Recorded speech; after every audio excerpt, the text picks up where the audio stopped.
নমস্কার বন্ধুরা, টুকির রান্নাঘরে সবাইকে স্বাগত। কখনো যদি চটপটা খাবার খেতে ইচ্ছা করে আর ঘরে যদি ব্রেড অথবা পাও পড়ে থাকে, তাহলে অবশ্যই আপনারা এই রেসিপিটা বাড়িতে ট্রাই করতে পারেন। এটা বানাতে কিন্তু ম্যাক্সিমাম 10 মিনিট সময় লাগবে, আর এটা খাওয়ার পর আপনার মনটা কিন্তু খুশিতে ভরে যাবে। আজকে আমি বানিয়ে নেব পিৎজা পাও রেসিপি। এটা কিন্তু নর্মাল ব্রেডের সাথেও কিন্তু আপনারা ট্রাই করতে পারেন। আজকের রেসিপিটি যদি আপনাদের ভালো লেগে থাকে তাহলে প্লিজ নিচের লাইকের বাটনটা আপনারা ক্লিক করে দেবেন। চলুন তাহলে মজাদার রেসিপিটি শুরু করা যাক। প্রথমে আমি পিৎজা পাও বানানোর জন্য ফিলিংটা রেডি করব। তার জন্য একটা বাটিতে আমি নিয়ে নিয়েছি half cup capsicum, half cup tomato, half cup পেঁয়াজ, হাফ কাপ কর্নটাকে আমি বয়েল করে নিয়েছি।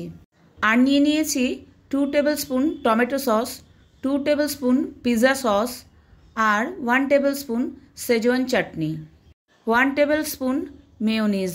মশলার মধ্যে নিয়ে নিচ্ছি half tablespoon oregano, half tablespoon mix herbs, half teaspoon chilli flakes. Chilli ফ্লেক্সটা কিন্তু ইচ্ছা করলে আপনারা আরেকটু বেশি করে দিতে পারেন। এছাড়াও ইচ্ছা করলে আপনারা রেড চিলি সসটাও ব্যবহার করতে পারেন আপনাদের ইচ্ছা মতো। এবার সব কিছুকে আমি খুব ভালো করে মিশিয়ে নিচ্ছি। সব কিছুকে ভালো করে মেশানো হয়ে গেলে এর মধ্যে আমি অ্যাড করে দেব চিজ।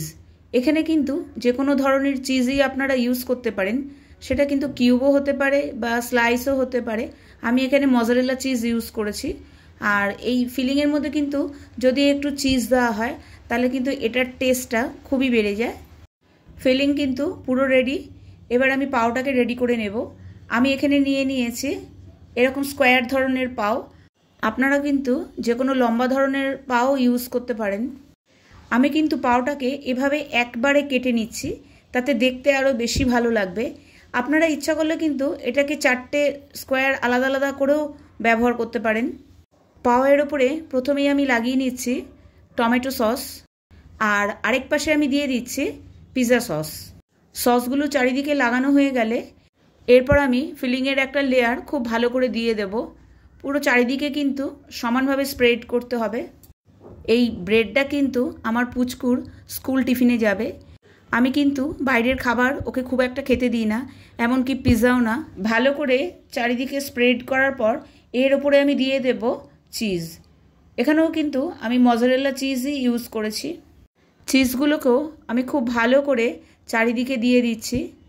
চিজগুলো দেওয়া হয়ে গেলে এর ওপর দিয়ে আমি দিয়ে দিচ্ছি অল্প একটু অরিগ্যানো, মিক্স হার্বস আর চিলি ফ্লেক্স। ঝালটা কিন্তু সবসময় আপনাদের টেস্ট অনুযায়ী ব্যবহার করবেন। আর এখানে কিন্তু আমি কোনো রকম নুন ব্যবহার করব না। অলরেডি এতটা চিজ দিয়েছি, আর চিজের মধ্যে কিন্তু নুন অবশ্যই থাকে।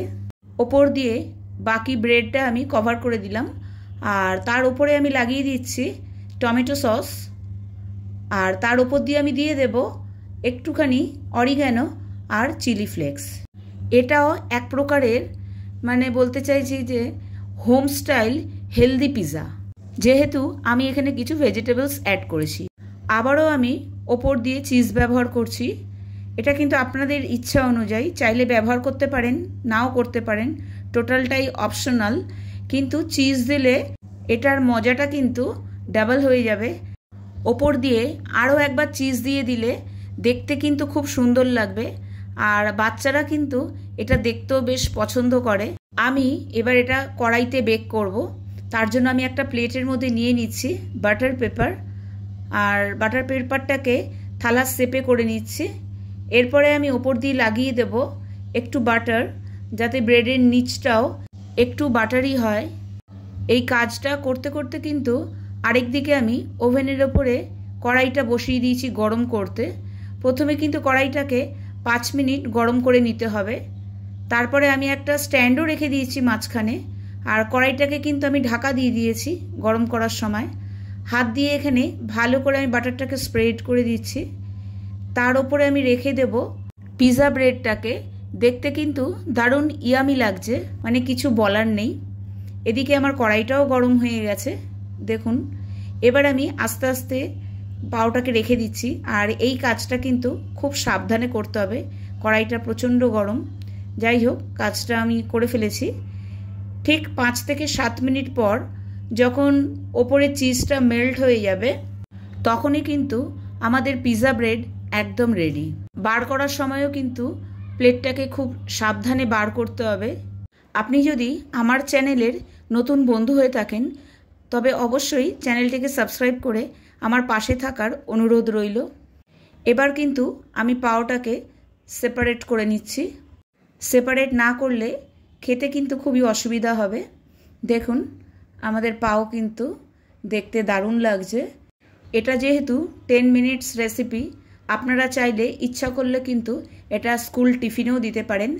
আমার পুচকুর অনেক দিনের ইচ্ছা ছিল স্কুল টিফিনে এই পিৎজা ব্রেড নিয়ে যাবে, তাই একসাথে দুটো কাজই আমি করে ফেললাম, পুচকুর টিফিন এবং আপনাদের সাথে শেয়ার।